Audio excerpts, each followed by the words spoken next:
Bonjour et bienvenue sur le podcast Les Petites Transmissions, le podcast à destination des professionnels de la petite enfance et des familles.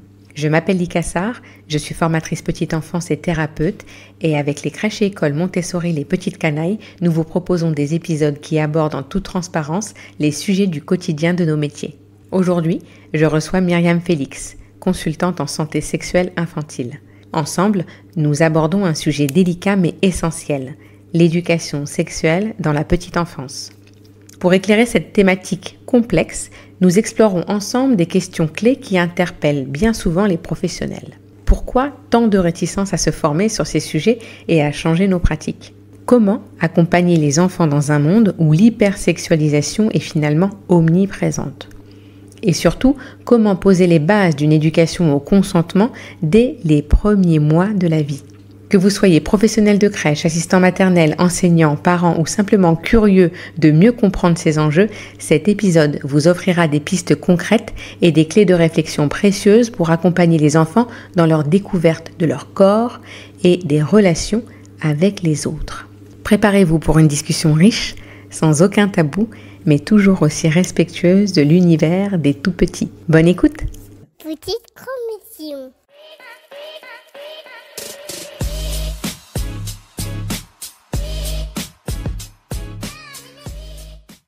Bonjour Myriam. Bonjour Lika, merci de ton invitation sur ce podcast. Merci à toi d'avoir accepté et puis de nous permettre ce temps d'échange. Ça fait un moment que je suis tes travaux, tes accompagnements et tout ton travail de sensibilisation, de vulgarisation justement sur le sujet. Donc, je suis ravie de pouvoir faire profiter notre audience de ces échanges et des questions que j'ai à te poser. Merci beaucoup. Moi, je suis très contente d'enfin enregistrer ce podcast, cet épisode de podcast avec toi et puis de pouvoir échanger tranquillement toutes les deux et de pouvoir faire profiter les auditrices et tes auditeurs de cet échange-là. Super. Peut-être pour commencer, est-ce que tu pourrais te présenter ? Oui, bien sûr. Alors moi, je m'appelle Myriam Félix, je suis maman d'une petite fille de 4 ans, je suis aussi professionnellement consultante en santé sexuelle infantile et prévention des violences chez l'enfant de moins de 12 ans. Donc je fais, ça peut faire un peu peur quand on dit ça et souvent les gens sont « Ah bon, c'est quoi ce métier ? Ça sort d'où ?»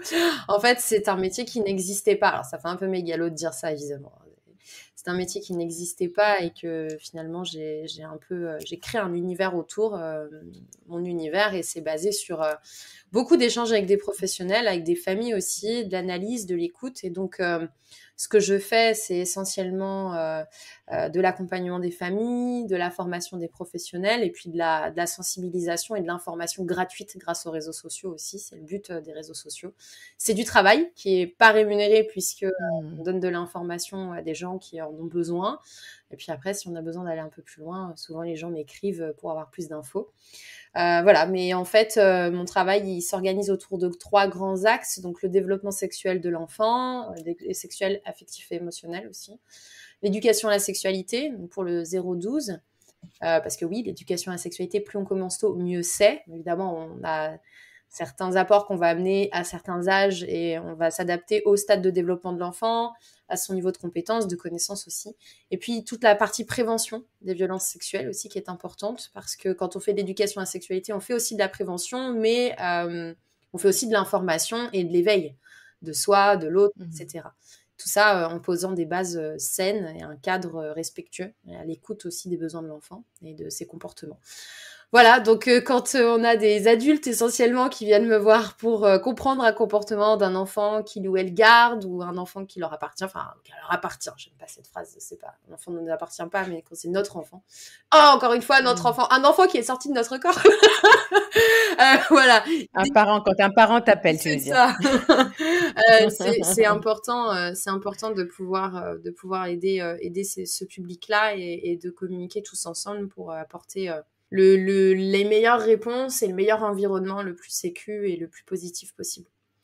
Voilà. Et je suis aussi créatrice de l'IFASI, qui est donc l'Institut français de l'accompagnement pour la santé sexuelle infantile. Et donc, on fait tout ça à l'IFASI et on forme aussi des professionnels et futurs professionnels. Super. C'est génial. Tu sais, tu as commencé par dire que, effectivement, l'intitulé de ton poste et de tes missions pouvait faire un peu peur. Et moi, je suis confrontée effectivement à ça aussi en tant que formatrice et accompagnante du même public que toi, ou en tout cas des professionnels de la petite enfance, où on a du mal à poser les mots, les vrais mots sur ce qui concerne l'éducation sexuelle de l'enfant. Comment tu l'expliques, toi? Oui, tu as tout à fait raison. C'est une thématique qui est méconnue finalement, qui est très tabou aussi, et où il y a beaucoup de fausses croyances, enfin des croyances limitantes ou des croyances, des biais aussi, liés à notre éducation, liés à notre propre perception de la sexualité, parce que finalement quand on parle de sexualité dans l'enfance, donc encore une fois la sexualité dans l'enfance elle est en développement, elle n'est pas mature comme les celles d'un adulte, enfin qui devrait être mature a priori. Euh, Mmh. mais c'est quelque chose qui fait très peur, comme on a très peu d'apports, que c'est très tabou, qu'on n'en parle pas, que c'est pas abordé quand tu accouches, que c'est pas abordé à l'école, que c'est pas abordé avec les médecins, enfin avec l'environnement de confiance qui est censé graviter autour des familles et des professionnels. Et ben finalement on comprend qu'il faut pas en parler. Et généralement quand on parle pas de quelque chose, c'est comme un peu dire son salaire, tu sais. Quand personne ne Mmh. dit son salaire, bah à la fin personne ne finit par le dire. Et donc oui, bah moi je fais tel ou tel métier, tu as toujours une idée du salaire de la personne, mais jamais personne n'assume clairement ce qu'elle ou il gagne. Et donc bah, c'est pareil avec l'éducation à la sexualité et le développement sexuel, finalement, bah, comme on n'en parle pas, eh bien c'est comme si ça n'existait pas. Et pourtant, c'est bien là. Et pourtant, on évolue dans une sexualité qui est hyper sexualisante pour les enfants. Et finalement, quand on s'interroge sur le développement sexuel, affectif, émotionnel de l'enfance, ça nous renvoie, nous, en tant qu'adultes, à notre propre enfance, notre propre sexualité. Et tiens, pourquoi je fonctionne comme ça? Et finalement, si on m'avait parlé de ça plus tôt, est-ce que j'aurais pas fait autrement? Est-ce que j'aurais pas compris différemment? Est-ce que j'aurais peut-être pas dit non à tel ou tel rapport? Et tout ça, Mmh. ça vient questionner beaucoup, beaucoup, tu vois. Et finalement, ben, c'est pas évident d'aller mettre le nez là-dedans, d'aller tout dépatouiller, tout démêler, et puis d'essayer de repartir sur quelque chose de plat et de nu, en fait, de pouvoir poser les Ouais, fondations d'un bon accompagnement de l'enfant. Ouais. d'une manière saine, ouais. Finalement, c'est un sujet complètement tabou et comme tu le dis bien, enfin et ce que j'imagine en fait, c'est que toute la partie prévention, c'est de retirer cette partie taboue pour qu'on puisse dire et qu'on puisse poser les mots sur quelque chose qui existe réellement. Oui, en fait, si tu veux, la prévention, moi je m'attelle à dire que la prévention, c'est une partie de l'éducation à la sexualité, c'est pas que de l'éducation à la sexualité. Parce que on n'est pas en train de dire aux enfants, attention, la sexualité ça fait peur, il faut pas toucher votre corps parce que ça fait peur, c'est pas bien, enfin c'est pas du tout ça. Au contraire, on leur dit qu'ils ont le droit de toucher leur Mmh. corps, que ça fait du bien, que c'est normal, que découvrir son corps et l'explorer, Mmh. c'est normal, mais toujours quand on est seul et jamais quelqu'un d'autre, et surtout jamais un adulte, même un autre enfant, et que si ça arrive, eh bien il faut venir en parler à un adulte ou une adulte de confiance. Et finalement, les deux sont très tabous. Le développement sexuel, c'est-à-dire quand tu as un enfant qui a un Mmh. comportement sexuel qu'on pourrait juger de problématique ou d'anormal, mais qui en fait est un Mmh. comportement normal. Par exemple, je vais te donner un exemple sur l'autostimulation. Tu peux avoir des parents qui s'inquiètent énormément qu'un enfant de 3 ans s'autostimule. Alors, évidemment, pas de la même façon que l'adulte, ou qu'un adolescent, ou même qu'un enfant de 12 ans, 10 ans, un préado. Mais voilà, le parent va se questionner, le pro pareil, pourquoi à chaque fois au moment de la sieste, quand c'est l'heure d'aller tous se coucher dans le dortoir, j'en ai un qui arrête pas de frotter son doudou, tu vois, c'est des choses qui, comme on n'a pas d'informations dessus, ça peut faire peur, alors que c'est un comportement qui est tout à fait normal. Et puis après, oui, tu as raison, sur l'autre versant, qui est notamment celui de la violence sexuelle faite aux enfants, là, c'est aussi très tabou, en effet, puisque on n'aime pas parler de ça. C'est déjà compliqué pour la violence sexuelle faite aux adultes, les femmes, aux hommes aussi. Mais alors, Mmh. pour les enfants, c'est terrible. Enfin, je veux dire, on parle plus facilement de la violence Ouais. sexuelle faite aux animaux. Hein. Enfin, tu vois, ça Mmh. va faire le Mmh. tour des médias, ça passe dans les faits divers, etc. Mais les enfants, oui, il y a un petit article, et encore, tous les enfants ont pas le droit d'avoir justice, ne sont pas protégés. T'en as qui restent longtemps chez leur agresseur ou leur agresseuse, ou des Mmh. situations inédites qui sont pas déconstruites, qui sont pas portées et qui se reproduisent. Donc voilà, c'est vrai que c'est quelque chose de euh, c'est la part d'ombre en fait dans l'accompagnement de l'enfant, si tu veux. Vraiment, Mmh. c'est quelque Mmh. chose qu'on veut pas soulever, quoi. Enfin, ça bouge Complètement. heureusement de plus en plus. Oui. Ouais, je me suis beaucoup demandé, moi, si c'était en lien avec la culture éventuellement, mais finalement, quand on arrive à identifier que c'est commun à beaucoup de cultures, cette façon de rendre tabou toute la partie en lien avec le développement sexuel, bon, ben, ok, c'est un tabou dans notre société. Tu parles d'autostimulation, peut-être, je voudrais revenir là-dessus parce que c'est ce qu'on appelle masturbation, mais quand on parle d'enfants, on parle pas de masturbation, c'est ça? On parle d'autostimulation? Alors, tu peux utiliser aussi le terme masturbation. Moi, je l'ai longtemps utilisé et je me suis rendu compte que finalement, alors, en fait, mécaniquement, le geste n'est déjà pas le même. C'est-à-dire que quand tu as un enfant qui touche ses parties intimes, c'est pas de la même façon qu'un adulte. Un adulte, il va être dans la recherche de l'orgasme, du plaisir euh, extrême, en fait, vraiment d'une recherche d'un désir, d'érotisme, de sensorialité décuplée.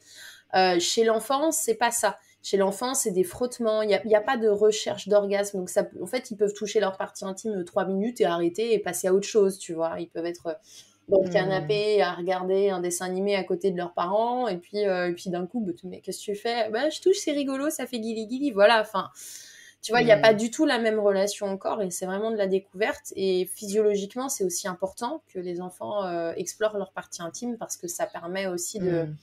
de savoir comment notre corps fonctionne et puis de développer aussi physiquement le corps, notamment sur, enfin, je vais pas rentrer dans le détail, mais notamment sur le pénis, en fait, le fait Oui. d'avoir une action mécanique légère, douce sur son propre pénis quand on est enfant, eh bien, petit à petit, celui-ci euh, si tu veux, se détend légèrement le prépuce et donc tu finis par ne plus avoir un prépuce complètement rétracté, un anneau prépucial qui est autour du gland, totalement fermé petit à petit, ça se développe aussi de cette façon. Aussi, il y a l'âge, hein, évidemment. Si un enfant, par exemple, de 3 ans n'est Oui. pas encore totalement décaloté, surtout, je préviens les parents qui écouteront ce podcast, n'écoutez pas votre pédiatre qui vous dit qu'il faut le faire au bain, c'est extrêmement violent.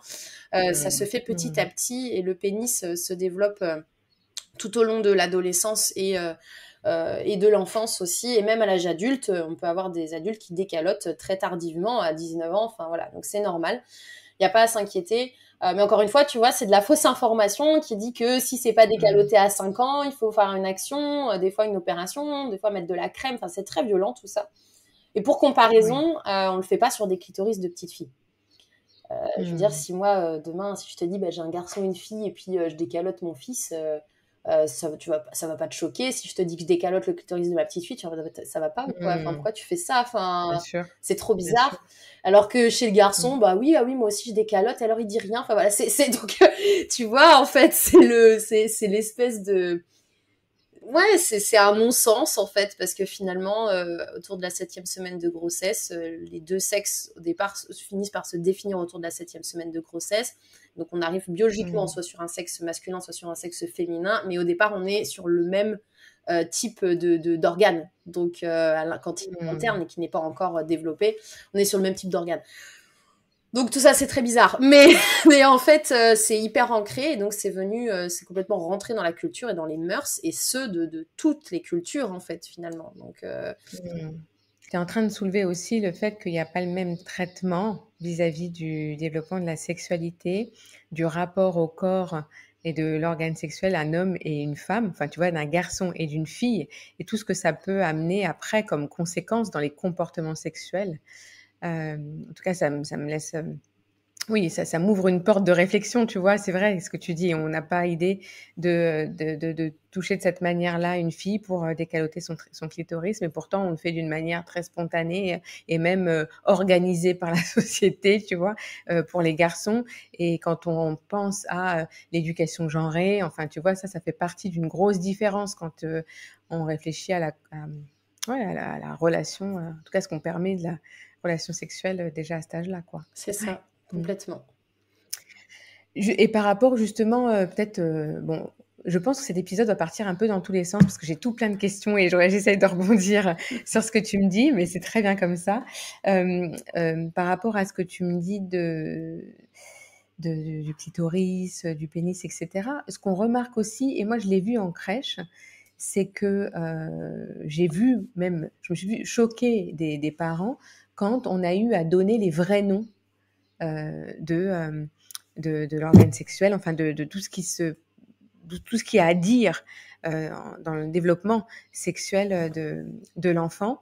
On a tendance à donner des petits noms, à minimiser, comme tu dis en fait, à continuer à entretenir ce tabou finalement, sans donner le nom ou en donnant des faux noms ou en donnant des noms, tu vois, un peu rigolos qui passent mieux, comme si c'était pas admis de donner le vrai nom.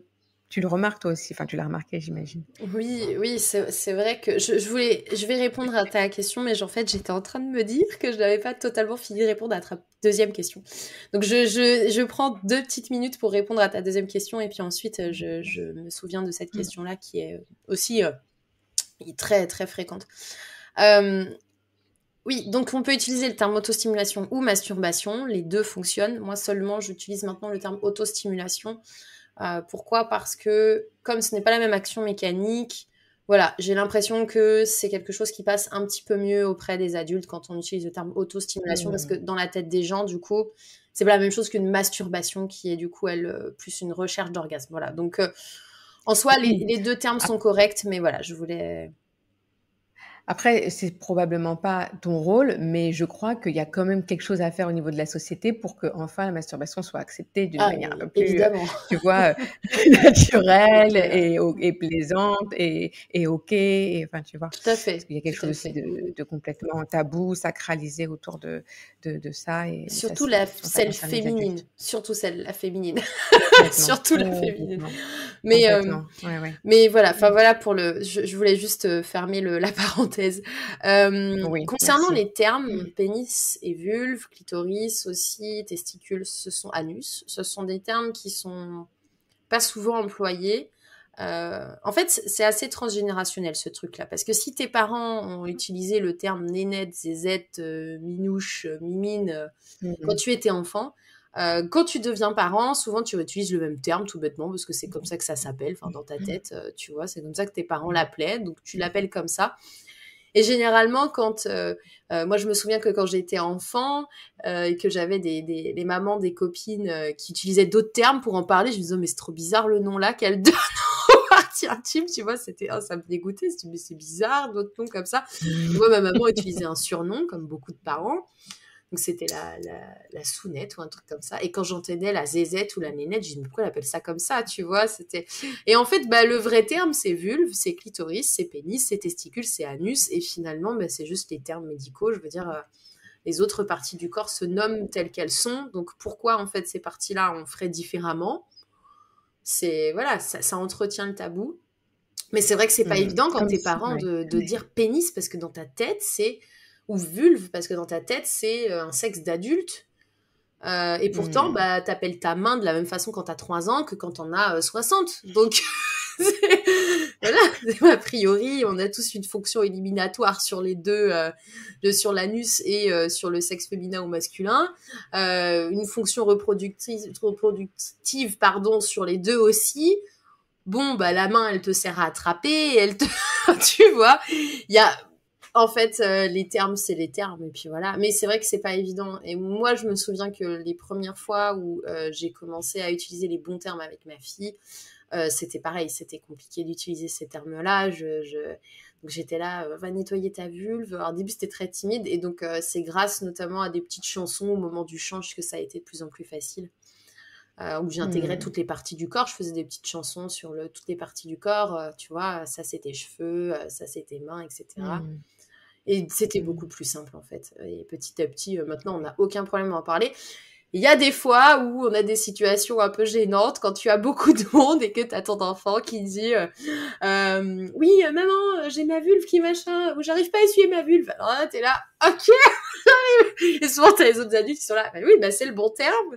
Mais souvent, les gens te Bah oui. regardent, alors que si ça avait été dit nénette ou mimine, en fait, personne n'aurait tilté, quoi.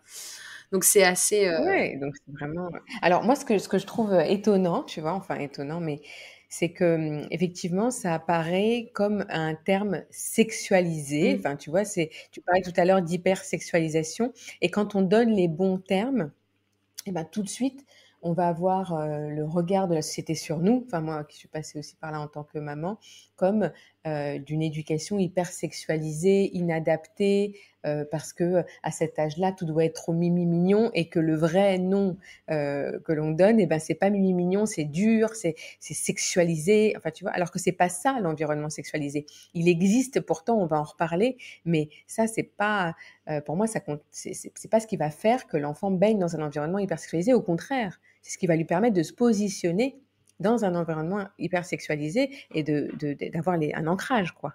Ouais, complètement. En fait, informer les enfants, c'est leur donner du pouvoir sur leur corps. Donc, à partir du moment où tu as le bon terme, tu sais comment ça s'appelle, tu es en capacité de dire, par exemple, à un potentiel agresseur ou agresseuse, dire non, t'as pas le droit, c'est ma vulve, personne n'a le droit de toucher ma vulve. Si c'est un adulte, si c'est un enfant, bon, ça, voilà, oh, c'est quoi vulve, bon, mais l'enfant n'a pas une caractéristique d'agresseur, à mon sens, en tout cas chez les moins de 12 ans. Si c'est un adulte, tout de suite, tu vas dire, oula, l'enfant que j'ai en face de moi, là, a l'air d'être informé. Donc, je vais faire attention et potentiellement, alors, ça n'évite pas les situations d'agression sexuelle dans 100% des cas, mais ça peut repousser, en fait, une potentielle agression. Donc, si tu veux, ce que aime le pédocriminel ou la pédocriminelle, c'est d'avoir un enfant qui est innocent, qui n'a pas de connaissances, qui est, tu vois, naïf ou naïve. Et donc, et là, avec un enfant qui a les bons termes, c'est oulala, ça veut dire que des adultes de confiance en parlent avec lui ou avec elle pour qu'elle soit en capacité de me donner ce genre de termes. Et donc, je vais me méfier. Voilà. C'est pas une super proie, quoi. Voilà. Ouais. J'ai une anecdote, alors qu'elle n'était pas réellement une agression, mais de l'été dernier, mon petit dernier, il avait un problème d'attache sur son caleçon de bain, tu vois, et il n'arrêtait pas de le perdre. Et il y avait une tati qui était là avec nous, tu vois, et elle pouvait pas s'empêcher de lui remettre, de lui resserrer. Une fois, 2 fois, avec toute la bienveillance du monde, hein, probablement. Mais au bout de la 2e fois, mon fils vient me voir, est complètement excédé, avec des flammes qui sortent comme ça de son cerveau, et qui me dit « Maman, ça fait 2 fois qu'elle me remet mon caleçon sans que je lui demande rien, et elle me touche mes parties intimes, et je sens qu'elle touche mon pénis en serrant mon... Il faut que tu fasses quelque chose. » Et du coup, je lui ai dit, OK, je sens que tu es énervée, on va aller la voir ensemble et puis on va lui expliquer, tu vois, que pour toi, c'est pas correct. Il avait besoin de moi à ce moment-là parce que j'étais présente, et il l'a fait. Et elle, cette tati, elle a dit, mais non, mais pas du tout, mais je veux pas, je voulais pas du tout le toucher. Sauf que elle avait pas cette conscience-là, tu vois. Et lui, il l'avait. Et lui, il avait prévu à ce moment-là, du fait de ses connaissances, de pas laisser passer ça. Tu vois. C'est génial. Et je pense que, et tu vois, et moi j'ai trouvé ça génial, et c'était important pour moi de l'aider à ce moment-là à porter sa voix, parce qu'il avait juste besoin de moi, que je me mette à côté de lui, tant qu'à faire que ma maman est présente, je la prends avec moi, tu vois. Donc il a pu lui dire avec une émotion de colère, parce que vraiment pour lui c'était frustrant, tu vois, de se sentir instrumentalisé sans qu'on lui demande son avis, et je pense que cette tati a été très choquée parce qu'elle n'avait pas envisagé que ça puisse être repéré comme une agression sexuelle, tu vois, pour ce petit enfant de 5 ans. Et ouais. Oui, non, mais c'est très juste, en fait, ce que tu soulèves là. Ce sont, en fait, des comportements parentaux ou de l'environnement, des adultes qui gravitent autour de nos enfants, qui sont parfois pas mal, enfin, qui sont finalement pas mal initiés, c'est-à-dire que c'est pas malsain, c'est pas conscientisé, etc. Mais comme il n'y a pas cette conscience du respect du corps, alors non seulement il n'y a pas de conscience du respect du corps souvent de l'adulte, et des fois de son propre corps, parce que peut-être que cette tati, elle a depuis toujours eu l'habitude que sur elle ce soit pratiqué, tu vois, qu'on touche ses parties intimes sans qu'on se rende compte, enfin, ou que tu vois, elle, on lui remettait peut-être son maillot de bain quand elle était petite, peut-être qu'elle l'a fait à ses enfants aussi, qu'en fait, là, c'était pas du tout, voilà, donc peut-être que ça a aidé aussi à avoir une nouvelle compréhension, un nouveau regard là-dessus, même si ça l'a choqué, parce que c'est pas parce que ça choque que ça plante pas de graines, tu vois. Bien sûr. Mais c'est disons que les adultes, parfois, peuvent culpabiliser de comportements et en se rendant compte qu'en fait, je te parlais tout à l'heure du décalotage forcé au bain, parfois, moi, j'ai des familles qui me disent, mais tu te rends compte, Myriam, nous, ça fait 2 ans que tous les soirs, on met de la cortisone, qu'on décalote au bain. Ce que tu me dis, c'est hyper violent à recevoir, en fait. Et je le comprends totalement, mais c'est ce que je leur dis, c'est que c'est pas de leur faute à ces parents-là, c'est la faute d'un système qui est mal informé, d'un système médical qui avance une mauvaise information. Et donc quand on te dit, souvent c'est le truc du sachant, quand un médecin te dit qu'il faut le faire, tu le fais en fait. Si tu emmènes ton enfant chez un médecin pour une adhérence, tu vas dire ok, c'est pas normal ce qui se passe, tu vois, on va ok pour la circoncision, et puis tu te retrouves avec un enfant circoncis alors que finalement ça finit de se développer, donc c'est terrible, tout ça. Et derrière, j'ajouterais en plus qu'il y a aussi un gros système, ce sont des activités très lucratives pour les chirurgiens. J'espère que des chirurgiens m'écouteront. Oui, ce sont des activités lucratives pour les chirurgiens. Qui opèrent ce genre c'est des circoncisions, qui font des circoncisions sur les enfants. Voilà, mais en tout cas, oui, c'est des pratiques où finalement, quand tu as un enfant en face de toi qui a conscience de ça, tu sais que déjà, il est en capacité de dire stop. Donc, en tant que parent, tu te sens super fier. Tu dis, ok, il a compris que c'était son corps, que c'était pas ok cette situation-là. Maman est là, il ou elle vient chercher de l'aide, tu vois, et donc c'est top. Et puis en plus, moi, ce que je trouve super, c'est ta démarche de maman de dire, t'aurais pu très bien te contenter de dire, oui, elle avait pas le droit de le faire, écoute, je lui en parlerai. Non, tu l'as dit, viens, on va la voir ensemble. Et moi, je trouve que ça, c'est une puissance, c'est de dire envers et contre tous, et envers le regard des autres et la bien-pensance, et tout ce qu'on pourrait s'imaginer de moi et de mon éducation sur mon enfant. J'y vais, j'ai pas peur. Je m'en fiche, et même si cette tati, elle me fait la tronche pendant 15 ans, il y en a sûrement plein des tatis au Sénégal, hein, j'imagine, une de perdue, 10 de retrouvée.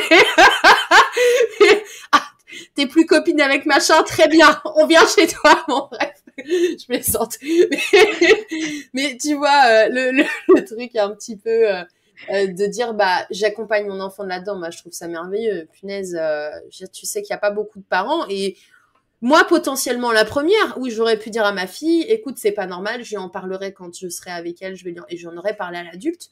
Mais, tu vois, le fait de dire on y va ensemble, vas-y, exprime-toi, je suis là et tout, waouh, le truc, j'aurais pas aimé être au bord de la piscine ce jour-là, moi, s'il y a cette fête. Je me serais cachée derrière mon bouquin ou mes lunettes de soleil. Ouh là là, ça m'a choquée. Non, mais tu sais, et ça me permet de faire le lien aussi avec cette notion de consentement, tu vois. Oui. C'est-à-dire que je suis en tant que parent, nous sommes en tant que professionnels de la petite enfance, les ambassadeurs du consentement, en tout cas de notre manière d'accompagner l'enfant va lui permettre d'intégrer cette notion importante du consentement. C'est clair, tu vois. C'est clair. Et c'est mon corps, et je suis consentant ou pas.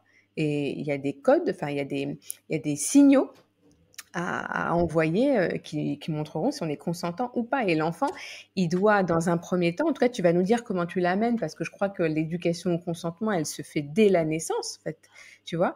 Mais l'enfant, au fur et à mesure, il intègre, tu vois, cette notion de consentement. Et ça, c'est perturbant, effectivement, pour l'environnement et les tatis.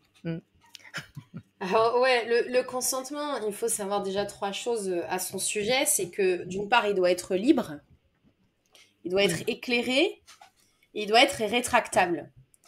Donc ça, c'est les 3 conditions réunies pour pouvoir demander à un enfant d'avoir une action, de faire une activité, voilà. Et c'est à peu près ça pour tout.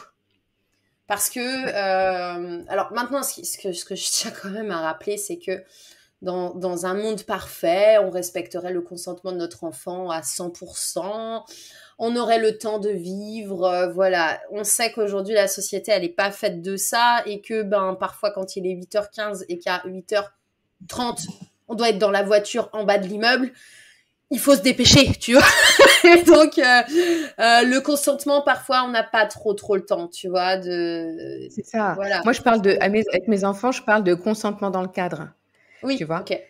Ok. Et que en tant que parent et humain de confiance, heureusement, malheureusement, parce que c'est pas tout le monde qui est en mesure de prendre cette responsabilité-là, mais en tout cas, en tant qu'humain de confiance, on aborde la notion de consentement dans le cadre. Parce que sinon, effectivement, ça peut se transformer en préférence, tu vois. Et suivre l'absolue préférence de l'enfant, bah, tu tombes dans une éducation laxiste, tu vois. Enfin, quelque chose qui fait que c'est chamallow, plus de cadre, et tu vois. Mais dans un lien de confiance, est-ce qu'on est d'accord que finalement, la notion de consentement, elle sait se placer d'une manière. Enfin, moi, je le vois avec mes enfants qui grandissent, c'est de plus en plus réactif, quoi, tu vois. Enfin, et puis on fait la distinction entre consentement et préférence, tu vois. Et oui. En vrai, Et puis tu vois. tu as aussi l'assentiment, c'est-à-dire que par exemple, quand tu pars en Mm. voiture, mettre sa ceinture, c'est obligatoire, c'est comme ça. C'est Pas, ça, voilà, pas à c'est dire ça. oui, à dire Mm. non, c'est comme ça, il faut la mettre parce que ça peut C'est être ça. dangereux, etc. Donc, en fait, c'est-à-dire que chez les jeunes enfants, moi souvent je vois des familles qui me disent oui, mais tu vois le consentement, je lui en parle, nous à la maison on a toujours fait en sorte de respecter son consentement et pourtant il ou elle ne respecte pas le nôtre, ne respecte pas celui de sa sœur ou de son frère ou d'un camarade ou d'une camarade de classe et comment on fait parce qu'on n'arrête pas d'en parler et j'ai beau lui répéter et ça vient toujours pas.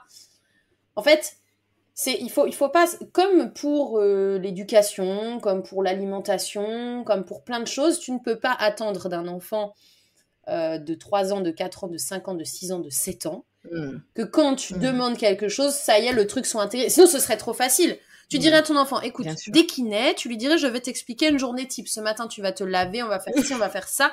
Et ça veut dire que toute sa vie, ton enfant, à 20h, irait se brosser les dents.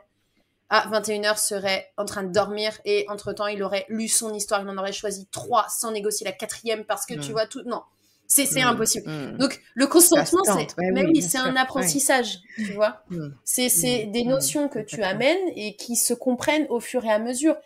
En soi, c'est pas Mm. grave qu'un enfant de 4 ans n'ait pas conscience, ne soit pas totalement en capacité de faire respecter son consentement et d'écouter celui de l'autre. C'est pas ce qu'on veut, de toute façon, c'est pas les attentes qu'on a. Les Mm. attentes qu'on a, c'est que Mm. l'enfant soit en mesure de dire, quand on lui pose la question, est-ce que tu sais ce que c'est que le consentement? Oui, je sais ce que c'est que le consentement. C'est ça qu'on veut, parce Mm. que moi, la première fois que j'ai entendu parler de consentement, c'était sur un papier médical pendant ma grossesse. Êtes-vous consentant pour c'est Ouais. quoi consentant? Alors Ouais, qu'en tu fait, te rends j'aurais dû compte. en entendre parler bien avant, tu vois. Et t'as Bien plein de sûr. femmes et plein Ouais. d'hommes pour qui c'est aussi le cas. Et donc, c'est terrible de faire ce constat-là. Donc, en fait, non, c'est un apprentissage. Au départ, c'est des notions. Et encore une fois, un enfant n'est pas, un jeune enfant n'est pas totalement en capacité de pouvoir donner son consentement, dans tous les cas, de façon Mm. totalement éclairée. Et ça, c'est important de le rappeler. Euh, Quand tu as 4 ans et que, admettons, une situation, je sais pas, on pourrait te dire, ah ben, on va aller à tel endroit, tu vois, je sais pas, on me dit, tu vas dire à ton enfant, je vais à Nantes, on va à Nantes aujourd'hui, tu veux venir avec moi ou pas? Ok, qu'est-ce qu'on va faire à Mm. Nantes? Bah, on va à Nantes, j'ai des papiers à déposer, et puis après, bah, on ira peut-être au musée. Au final, est-ce que tu as développé quel type d'exposition il y avait dans le musée? Combien de temps vous allez y Mm. rester? Qu'est-ce que vous allez manger? Tu vois, en fait, si tu dis à ton Bien enfant, mais sûr. t'as vu, en rentrant, dire, je t'avais prévenu, on allait aller à Nantes, mais je n'avais pas tous les tenants et les aboutissants de cette journée. Et en Mm. même temps, ce serait impossible parce que parfois dans la journée, tu as aussi des imprévus, donc tu ne pourrais pas avoir tous les tenants et Mm. aboutissants. Donc c'est important de rappeler que, et notamment dans le cadre de la prévention des violences sexuelles, un enfant, s'il ne répond pas, il n'est pas consentant. Et parfois, un enfant peut dire oui parce que pour un truc et qu'en fait, Sans savoir. il était, Mm. voilà, parce que quand tu as un potentiel agresseur, tu peux dire, ok, mon enfant, il est informé sur le consentement, et cet agresseur-là va dire à ton enfant, tiens, on va jouer ensemble au guili, par exemple, tu vois, est-ce que tu es d'accord? Tu vois, lui Mm. demande son consentement. Et ouais. L'enfant va dire Mm. oui. Et puis en fait, pendant les guilis, la personne va toucher ses parties intimes, va essayer de, tu vois, l'embrasser sur la bouche ou des Mm. choses comme ça. Et en fait, bah, il va dire, ah, mais attends, il était d'accord ou elle était d'accord. Et l'enfant va dire, bah oui, c'est vrai, j'étais d'accord. Mais en réalité, il était d'accord pour jouer au Mm. guili, mais pas pour ça, tu vois. Et donc, Bien sûr, si tu bien viens sûr. dire, bah oui, ça y est, les enfants, c'est un peu le piège avec l'éducation à la sexualité à l'école, c'est de dire, bah ok, même si on a des notions de consentement, est-ce qu'un enfant peut être totalement consentant pour une activité? Non, je ne crois pas, tu vois. Il faut qu'il ait Et seulement nous, en tant qu'adultes, on est en capacité de faire cette différenciation-là, de dire, attends, stop, j'étais d'accord pour qu'on se bagarre, qu'on se chamaille, qu'on fasse des guilis. J'étais pas d'accord pour que tu m'embrasses sur la bouche. J'étais pas d'accord pour que tu touches mes parties intimes. Tu vois. Mais l'enfant est pas dans la même mesure de poser ce cadre-là. Donc, c'est pour ça que nous, en tant qu'adultes, on est garant de leur sécurité de ce point de vue-là. Et de dire qu'un enfant de 6 ans est en capacité totale de pouvoir donner ou pas son consentement, c'est une grosse erreur, puisqu'en effet, à cause des stratégies manipulatoires, de la domination, etc., un enfant de 5 ans n'est pas en capacité de totalement donner son consentement. En tout cas, pour ce genre d'acte. Maintenant, est-ce que tu as envie d'aller manger chez Flunch ou pas? Là, tu vois, oui, non. Là, il y a des actions qui sont faciles quand même, voilà, dans l'idée. C'est vrai. Tu parles d'enfants de 6 ans et tu vois, avant 3 ans, cette notion, elle est très abstraite pour les professionnels de la petite enfance et pour les parents. Moi, je pense, tu vas me dire si tu es d'accord, c'est que pour amener cette notion-là, déjà, il va falloir au maximum individualiser et respecter l'enfant, tu vois, sur des moments de relation. Tu parles de verbaliser, de donner du contexte, de lui permettre d'exister dans les décisions, de lui permettre d'avoir sa place, tu vois, dans la journée, et puis voilà, une vraie place dans la relation, tu vois. Et je voudrais te parler d'une situation, tu vois, que je vois souvent dans les salles de change, tu vois, en crèche, où bien souvent c'est organisé d'une manière où la majorité du temps c'est quand même assez ouvert, et les enfants parfois se retrouvent à être l'un à côté de l'autre, avec chacun un professionnel, une professionnelle qui s'en occupe, et des professionnels qui sont pas complètement investis dans la relation. Tu vois, dans cette relation qui est intime. Et tu vois, quand on parle de consentement, je crois qu'on parle aussi d'intimité, de respect d'intimité, quand on parle de consentement dans le cadre de l'éducation sexuelle. Et tu vois, sensibiliser les professionnels déjà au fait que quand je suis en relation intime, parce que c'est une relation intime quand j'accompagne l'enfant dans la salle de change, eh ben, je ne laisse personne rentrer dans cette bulle d'intimité. Et ça, tu vois, je pense que c'est des choses que tu dois observer, mais c'est difficile à faire entendre, tu vois, aux professionnels à ce moment-là. Mais ça passe par ça. C'est très juste ce que tu dis. Et, alors moi, en crèche, je forme, donc je vois tout à fait ce dont tu parles ici. Alors, juste rapidement, le consentement, il peut être émotionnel, il peut être physique, notamment au domaine de l'intime. Voilà, donc il touche plusieurs sphères de notre individualité. Parfois, on va activer un consentement physique, parfois émotionnel, parfois, voilà, bon. En tout cas, ce qui se passe en crèche, c'est que déjà, tu as des professionnels qui travaillent parfois et souvent dans des conditions. Rarement, je suis tombée sur des crèches super. J'ai une directrice, une gérante de crèche, une gestionnaire de crèche qui est exceptionnelle du côté de Paris. Elle travaille très très bien. Si toutes les crèches pouvaient s'en inspirer, mais c'est pas le cas. Mais parfois, tu vois aussi des grosses difficultés des professionnels parce qu'ils sont pas aidés, tout simplement. Enfin, c'est difficile d'être professionnel de la petite enfance. C'est pas un métier. Souvent, c'est quelque chose qui est vu par les parents du style je te refourgue le bébé. Au final, tu joues toute la journée avec des enfants, mais c'est pas que du jeu toute la journée avec des enfants. Enfin, quand tu travailles en crèche, c'est un métier. Moi, j'invite quiconque à passer une semaine en crèche, ne serait-ce qu'une semaine. Attention, enfin, faut se baisser, faut se relever, faut gérer, faut émotionnellement, physiquement, c'est dur. Donc, déjà, c'est une première chose. Ensuite, tu as des professionnels qui viennent, qui ont tous les âges, et puis qui n'ont pas tous la même sensibilité aussi à l'accompagnement de l'enfant. T'en as qui sont sur des éducations plus classiques, d'autres qui lisent énormément, qui s'informent, qui se forment à côté. Enfin voilà, donc tu viens jouer avec cette équipe-là qui est hyper hétérogène finalement, et tu viens apporter des apports, et des fois t'en as une qui va dire quelque chose et ça, mais ça va pas, non, et puis en fait t'en as un autre qui va dire ouais mais machin, bah ouais super idée, on va mettre ça en place, voilà. Donc c'est de la communication, c'est de l'échange. Parce que en ce qui concerne le change, c'est rare, moi, que je croise des structures d'accueil du jeune enfant qui sont respectueuses de leurs besoins d'intimité. Et ça prend des tout petits, dès le plus jeune âge. Dans notre maison, chez moi, j'ai une porte à mes toilettes. J'imagine que toi aussi, tes toilettes sont pas dans ton salon. Tu vois, chez les gens qui nous écoutent, je pense que dans 99% des cas, vous avez soit des toilettes dans votre maison avec une porte, soit des toilettes à l'extérieur, mais dans tous les cas, vous avez des toilettes qui ferment. Souvent, dans les structures, tu ne trouves pas ça. Et pire que dans les structures, dans les maternelles. Tu as très peu d'écoles qui sont ouais. équipées de toilettes avec des petites portes, avec des petites cloisons. Et en fait, quel message on envoie? C'est qu'à la maison, c'est privé, mais à l'extérieur, tu peux rester 20 minutes avec le pantalon sur les genoux en attendant une ATSEM. Enfin, c'est pas OK. Et en crèche, tu peux avoir des professionnels qui, par exemple, changent un tout petit, qui n'est pas dans sa meilleure position parce qu'il est quand même allongé sur le dos, hyper vulnérable. Alors déjà que les tout petits sont ultra vulnérables, parce que, en fait... c'est ce qui amène aussi au flux d'impulsion quand tu es jeune parent, c'est que tu te dis mais là je pourrais tout lui faire, il est incapable de se défendre en fait mon tout petit quoi. Donc c'est horrible cette sensation là. Donc il a besoin de notre protection et donc il est allongé sur la table allongée, sur le dos, les jambes écartées, tu es en train de nettoyer, enfin c'est une position qui est hyper vulnérable. Et tu as des pros qui vont passer, récupérer des serviettes, récupérer un cahier, récupérer un jeu, etc. Ben non, en fait, quand tu es en salle de change, tu es face à ton petit, au petit accueilli que tu changes, tu lui parles, tu vois, là, je vais nettoyer tes parties intimes. Et si une pro veut rentrer, elle toque, elle rentre, elle prend quelque chose sur la gauche, mais elle ne vient pas vers toi sur la droite. Et tu peux très bien avoir des vitres en face des changes qui sont assez hautes pour pouvoir surveiller l'espace motricité, jeu, etc. des autres petits, parce qu'on sait que c'est pas évident. Ils sont pas beaucoup en crèche pour le nombre d'enfants, pour pouvoir accompagner tout le monde. Et pareil, de la même façon, si t'en as qui sont déjà passés sur le pot, mettre un pot derrière une petite cloison avec... ça peut être un petit rideau, en fait. Ça coince les doigts de personne, les petits rideaux, tu vois. Un petit rideau avec une petite tringle, et comme ça fonctionne bien. Et c'est pas impossible à mettre en place.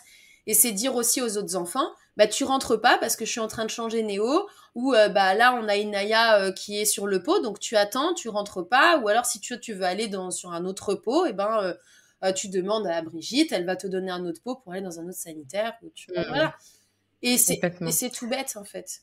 Voilà, c'est du bon sens. Ce que j'entends souvent en crèche, mais c'est du bon sens, je suis d'accord avec toi, mais ce que j'entends souvent en crèche, c'est oui, mais bon, à cet âge-là, ils sont pas pudiques, alors ça va, tu vois. Mais c'est vrai en plus. Et je voudrais peut-être que c'est vrai, et je voudrais peut-être que tu nous précises à quel point c'est important d'éduquer à la pudeur, tu vois, sans tenter de suivre ces comportements immatures. En fait,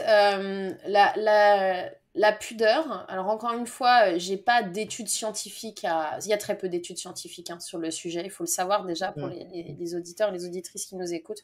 Il y a très très peu d'études sur le sujet, et celles qu'on a ne sont pas très respectueuses, et en même temps, je trouve plutôt bien qu'on n'ait pas trop d'études, parce que celui qui me dit qu'il a fait une étude sur le développement sexuel de l'enfant, ça me pose quand même question, comment ça a été mené, quel groupe test, quels enfants vous êtes allés chercher pour le faire.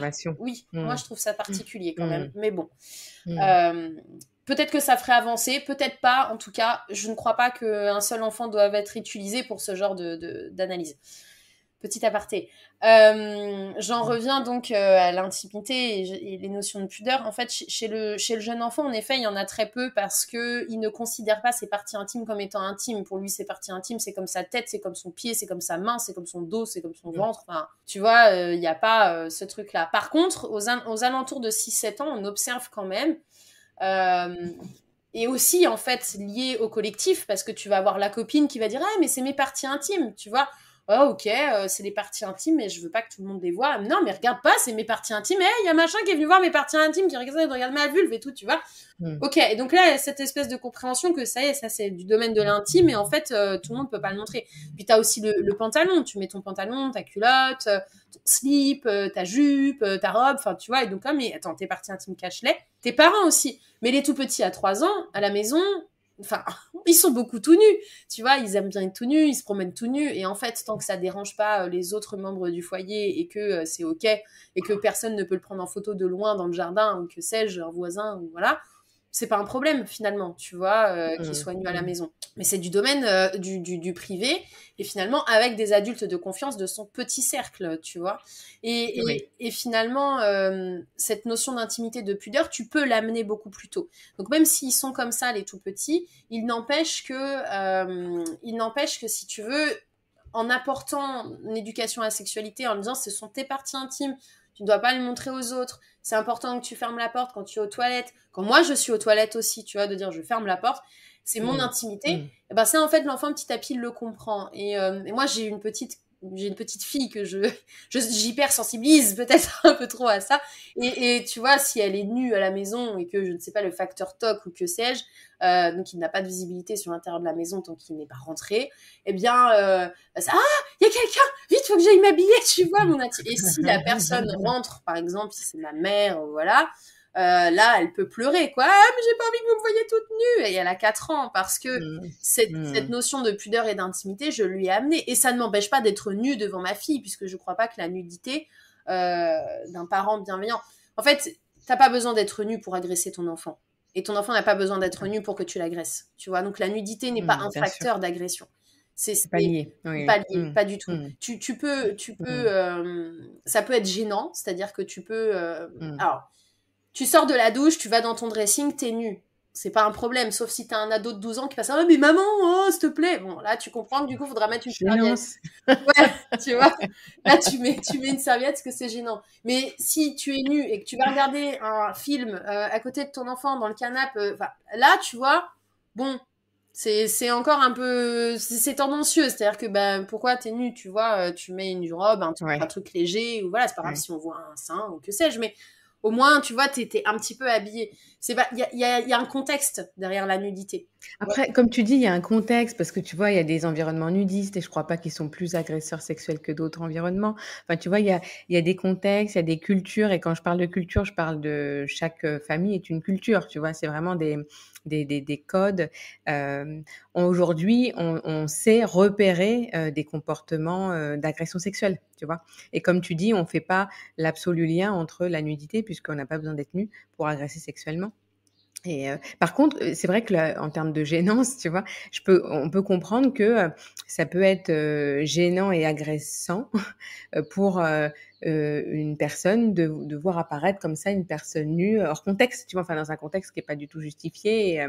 Et je pense que, comme tu dis, il faut avoir une sensibilité pour avoir les bons codes au bon endroit, quoi. Enfin, tu vois, c'est une forme d'intelligence sexuelle. C'est ça. Et même si je crois que les milieux nudistes ne sont pas adaptés pour les enfants, parce que ça reste quand même... Oui. Non, mais ça peut être... mais oui, c'est sûr que la nudité n'est pas un facteur d'agression. Ça, c'est évident. C'est pas du tout le cas. Oui. Et puis, plus tôt on en parlera, plus tôt ils auront conscience que leur intimité doit être respectée. Plus tôt ils seront en capacité aussi de pouvoir poser le cadre et avec les autres enfants et aussi avec la fratrie et aussi avec l'adulte, tu vois. Complètement. Ouais. Par rapport à l'hypersexualisation, justement, tu vois, on en parlait un petit peu tout à l'heure dans la crainte que peuvent avoir des adultes quand on parle des vraies choses, tu vois. Mais finalement, l'hypersexualisation, elle est bien ailleurs, je crois. Et déjà chez les tout petits enfants, est-ce que tu as des exemples d'hypersexualisation d'environnement? Oui. L'hypersexualisation, c'est tout ce qui est exposition des enfants à des comportements sexuels d'adultes ou qui sont normalement prêtés à des adultes. Donc, tu vas avoir différents types d'hypersexualisation. Tu peux avoir... En fait, il faut bien voir que les grosses entreprises qui sont aujourd'hui... On fait de l'hypersexualisation un enjeu du capitalisme. C'est-à-dire qu'en fait, pour vendre, il faut plaire aux enfants. Et quand on va vendre quelque chose qui montre à l'enfant qu'il est plus grand, parce qu'en fait, le but... Je sais pas si tu te rappelles, quand tu étais enfant, ton but, c'était quoi? De grandir, d'avoir 12 ans, d'avoir 15 ans, d'avoir 17 ans. Et puis quand t'es adulte, t'as envie de redevenir enfant parce que ce monde est trop pourri. 12 ans, 15 ans, 17 ans, c'est ça. C'est ça. Et en fait, leur but à eux, c'est de grandir et d'être plus grand. Et voilà, donc tu leur vends en fait ça. Tu leur vends. Je parle des grandes marques, j'ai pas peur de le dire, tout ce qui est Claire's, toutes les marques qui vendent des petits talons pour des enfants, etc. Enfin, moi, ça me fait halluciner. Et en fait, c'est rose, c'est à leur taille. Donc l'enfant va se dire quoi? Mais attends, maman, il y en a, ça se vend, tu vois bien, il y a des faux ongles pour enfants, pourquoi je peux pas en porter, en fait? Ça existe, regarde, c'est taille enfant, c'est pour moi, c'est à ma taille. Va expliquer ça à ton enfant. Donc, t'as toute cette hypersexualisation qui est au départ commerciale, en fait. Et puis, t'as toute l'hypersexualisation des attentes du parent. C'est-à-dire que notre enfant, moi je suis intimement convaincue qu'il va aussi baser ses comportements et sa personnalité sur les attentes de ses parents, tu vois. Donc si tu montres à ton enfant que tu as des attentes de tel ou tel comportement, de telle ou telle façon d'être, de telle ou telle personnalité, bah, ton enfant, il va s'y coller parce que le but, c'est que tu restes son parent, que tu l'aimes et que que tu parles de lui, que tu vois ton enfant, t'as les yeux qui brillent. Donc, des fois, inconsciemment, on a Mmh. des attentes. Et notamment, tout ce qui est Mmh. attente de l'amour, tu vois. Est-ce que mon enfant va trouver Mmh. quelqu'un ou pas? Est-ce que mon enfant va construire un Mmh. lien trop mignon, trop spécial avec un ou une autre enfant de l'école? Et donc, ces batailles d'amoureuses, voilà. Ça, c'est de l'hypersexualisation, c'est tout. C'est dur ça. Ah C'est ouais, tout ouais, basique, complètement. mais c'en est Oh là une, là. tu vois, de Ouais. demander à son enfant Ouais. s'il a ou elle Mmh. a une amoureuse, c'est pas ok parce que t'es en train de lui demander d'avoir des sentiments qu'il est pas prêt ou qu'elle est pas prête de vivre, parce qu'on sait que les sentiments amoureux c'est hyper compliqué à vivre. Enfin, je Oui. connais personne aujourd'hui qui Et va te puis dire, oui. enfin, vas-y. Non, mais au-delà de ça, en plus, tu l'orientes, dans sa sexualité, Oui, tu vois? Enfin, enfin, je me suis vue, reprendre avec ma fille, pourtant qui est plus âgée, tu vois? «Alors, tu as un amoureux?» et cetera et moi, ou une amoureuse, enfin, tu vois? Tant qu'à faire de sexualiser les enfants, n'orientez pas sexuellement tu vois, nos enfants et pour le tout petit, dès la crèche, en fait, c'est des comportements ou bien des mots qu'on peut voir quand un petit garçon et une petite fille jouent un peu trop longtemps ensemble, et ben tout de suite, on va leur attribuer des comportements d'adultes amoureux, c'est tu ça. vois? Alors que si c'était deux garçons, ce serait pas le cas. Voilà, tu vois? Parce que c'est pas admis dans la société. Qu'est-ce que ça veut dire? Parce Mm. que là, on peut plus mettre, parce que c'est tabou. Enfin, non. Donc ça veut dire que ça n'a pas de sens. Parce que tu vois? Et ça leur permet pas, je trouve, cette hypersexualisation. Et puis après, on pourrait dévier aussi sur l'organisation genrée, tu vois, de Oui, l'éducation. Mais complètement. c'est vraiment, je crois, pas, enfin, ce sont ces mêmes adultes-là qui sont pas à l'aise avec, tu vois, les mots, les termes parfois, C'est mais qui clair. n'ont pas de mal à utiliser, voilà, ces raccourcis, en tout cas, c'est ouais. Non, Mmh. non, c'est très juste ce que tu dis. C'est très, très juste. On oriente évidemment aussi En fait, on les met dans des cases, tout simplement. Oui. C'est des Ouais, cases. Terrible, hein. Et ouais. il y a enfin, il y a une vraie prise de conscience qui se met en place petit à petit, mais tu as encore évidemment des Mmh. professionnels et des parents qui le disent, et en fait, ça imprègne aussi les enfants de d'autres familles, tu vois, même des familles où les parents disent, bah non, t'as pas besoin d'avoir un amoureux, une amoureuse à cet âge-là, et donc tu as un enfant qui peut rentrer de l'école en disant, ça y est, j'ai un amoureux, j'ai une amoureuse, bah, mais comment ça, t'as un amoureux, Mmh. une amoureuse et tout Mmh. et en fait, Mmh. bah si, parce que machin, puis de toute façon, sa maman, elle a dit que c'était bon, puis on va se faire des McDo et tout ça. Tu vois, tu entends des trucs comme ça. Mmh. Genre, bah Mmh. non, en fait, enfin, vous pouvez faire des McDo, vous êtes amis et tout, mais 4 Bah ans, 5 oui, ans, on n'est pas bien sûr. des amoureux, tu vois. Et donc, expliquer ce qu'est le Ouais. sentiment amoureux. Et voilà, sachant que, encore une fois, on n'a pas d'études sur si oui ou non l'enfant ressent des sentiments amoureux. Donc, en fait, il faut rester prudent dans le sens où, pour moi, le couple tel qu'il existe, c'est une construction sociale, tu vois, de dire on vit à deux, on est ensemble, on achète quelque chose ensemble, on a des enfants ensemble. Finalement, bah, on pourrait être trois, on pourrait être quatre, on pourrait être tout seul. Enfin, je veux dire, on peut être heureux, tu vois, il n'y a pas ce besoin-là. Mais en fait, c'est vraiment une construction et nous, on attend à ce que notre enfant suive cette même construction, tu vois, ce même schéma, en Mmh. fait, et Mmh. qui ne surtout ne finisse pas seul, parce que c'est surtout la grosse crainte des parents, Mmh. que notre enfant ne soit pas seul, parce que le besoin d'appartenance, c'est un besoin primaire. On l'oublie énormément, Bien on sûr. est comme manger, comme boire, comme éliminer, etc. C'est un besoin primaire, on a besoin des autres, c'est un besoin primaire social, mais on a besoin des autres pour Mmh. évoluer. Si, enfin, c'est le film Into the Wild qui en parle très bien, je sais pas si tu connais ce film, Oui. ouais, tu Mmh. connais, et il part tout seul, et en fait, à la fin, Mmh. voilà, je vais pas spoiler, mais la morale de ce film est exceptionnelle, puisqu'en fait, il n'est heureux finalement qu'au contact des autres. Mmh. Et si on n'a pas les autres pour nous aider, ben, en fait, et nous, on transpose cette peur-là, de dire, bah, mon enfant est seul, il va être harcelé. Enfin, quand tu as un enfant qui est harcelé, l'enfant est en souffrance, les parents le sont aussi. Quoi, j'ai créé une progéniture qui est rejetée par ses compères Oui. et ses camarades. Mais pourquoi mon enfant est comme ça? Et t'en viens parfois à en vouloir à ton enfant, lui dire mais défends-toi quoi, merde, tu vois. Mmh. Et c'est Mmh. hyper violent en fait, parce que ça nous reflète ça. Et finalement, oui, c'est une grosse forme d'hypersexualisation de toujours convenir et de toujours être dans les cases quoi. Complètement et puis finalement là, on rejoint une autre boucle parce que tu parles de, heu, est-ce qu'il existe ou pas des relations amoureuses de tout petit? En fait, je crois que de toute façon, toute la vie, il y a des relations d'attachement, tu vois? Et des attachements en fait, qui sont plus ou moins sécures en fonction de la base depuis laquelle on démarre et notre seul rôle à jouer, tu vois, s'il n'y en avait, qu'un seul, par rapport à ce besoin d'appartenance, c'est de pouvoir se relier d'une manière authentique, sécurisée, C'est ça. tu vois, saine.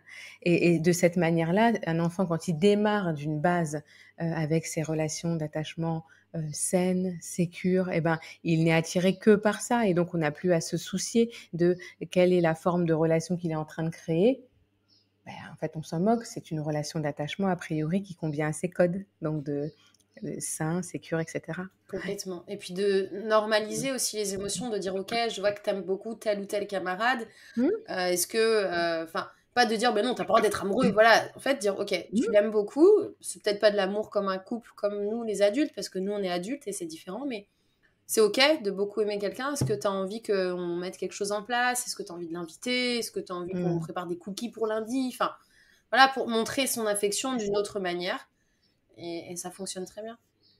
Voilà, et de repérer ce qui fait écho chez l'autre dans cet attachement, comment ça rebondit chez l'autre, enfin voilà. Moi, je suis un peu comme toi, j'ai une ado que je pense éduquée, tu vois, sur ces sujets-là. On l'appelle souvent la petite féministe en puissance, tu vois, alors qu'elle a 11 ans, 12 ans. Mais surtout, moi, ce qui compte fort pour moi, alors qu'elle est au collège, c'est qu'elle ne fasse pas des raccourcis et qu'elle ne cale pas ces formes de relations au couple tel que la société nous l'expose, tu vois. Et ça, c'est super important parce que je crois que déjà, la société changera quand elle sera adulte, j'espère. Donc, ce sera has-been, tu vois, de s'être construite de cette manière-là. Et puis aussi parce que ça convient absolument pas dans son développement affectif, tu vois, psycho-affectif, émotionnel, etc. C'est clair. Ouais. Oui, c'est les ados, à 11 ans, c'est encore... Il y a plein d'autres problématiques qui s'amènent mais ce besoin d'appartenance est encore hyper présent. Donc, quand on peut les accompagner dedans, c'est génial. C'est rare. Ça demande En beaucoup fait, d'énergie, mais... ouais. Et même quand tu as un ou une enfant qui est très... qui sort un petit peu des cases et qui est différent, ou tu vois, et ben, même ça, c'est un besoin de pouvoir se démarquer aussi, de dire je suis différent, tu vois, ou différente. Et voilà. Et c'est... Non, il faut pouvoir créer une vraie entente entre tous et toutes, peu importe notre corpulence, notre façon de penser, notre activisme, notre famille. Voilà, c'est important d'avoir une unité là-dedans, de tous et toutes se respecter. Ouais.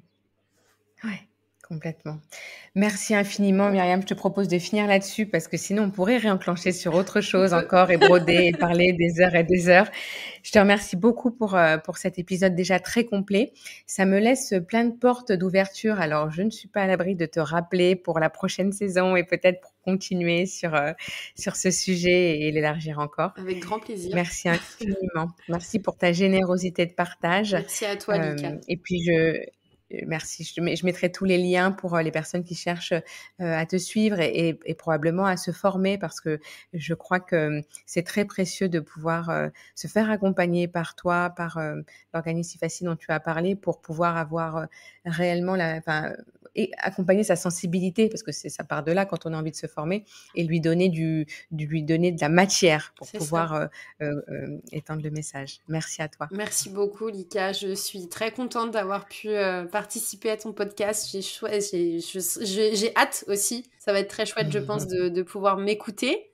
Et c'est quelque chose que je fais depuis très récemment. Donc voilà. Et puis en effet, si vous avez besoin d'informations, n'hésitez pas à vous promener déjà sur les pages Instagram parce que c'est vrai qu'il y a pas mal de ressources. Instagram est un merveilleux outil pour les parents et les professionnels pour s'informer. On peut vraiment tout apprendre et comprendre beaucoup de choses. Donc voilà, je tiens encore une fois à te remercier, Lika, et puis je te souhaite une bonne journée. Merci à toi aussi, à bientôt, Myriam. Si vous êtes encore là, c'est sûrement que l'épisode vous a plu.